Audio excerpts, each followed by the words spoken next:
So నిన్న teachers day celebrations అయినాయి కదా! మా ఆయనకొచ్చిన చిన్న చిన్న గ్రీటింగ్స్ అవి చూపిస్తాను. అండ్ వాళ్ళ స్టూడెంట్స్ అందరూ ఇచ్చిన అంటే అంత ఎక్కువ కాదు కొన్నొచ్చాయి. అవి అయితే నాకు చాలా నచ్చాయి. అందుకే షేర్ చేసుకోవాలి. వాళ్ళ స్టూడెంట్స్ ప్రిపేర్ చేసి ఇచ్చిన గ్రీటింగ్స్ అండ్ స్కూల్లో కూడా చిన్న సన్మానం లాంటిది అవన్నీ చేశారు. అండ్ ఇవైతే మీతో షేర్ చేసుకోవాలనుకున్నా. ఒక్కొక్కళ్ళు మంచిగా రాసి ఇచ్చారనమాట. అండ్ వాళ్ళు టైం ఇన్వెస్ట్ చేసి అదంతా ప్రిపేర్ చేసి ఇచ్చారు. యాహ్! సో బ్లెస్డ్ అనిపిస్తుంది. స్టూడెంట్స్ అందరూ అంత లవ్ చూపిస్తుంటే తన మీద.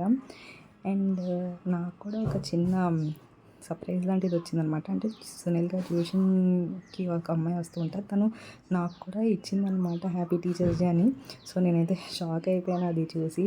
సో వాళ్ళ స్టూడెంట్స్ అందరికీ thank you so much for loving Sunil గారు దిస్ మచ్. అండ్ వాళ్ళ స్కూల్లో జరిగిన చిన్న సెలబ్రేషన్స్ కూడా మీతో షేర్ చేసుకుంటాను. వీడియో నచ్చితే like, share and subscribe. And thank you for watching.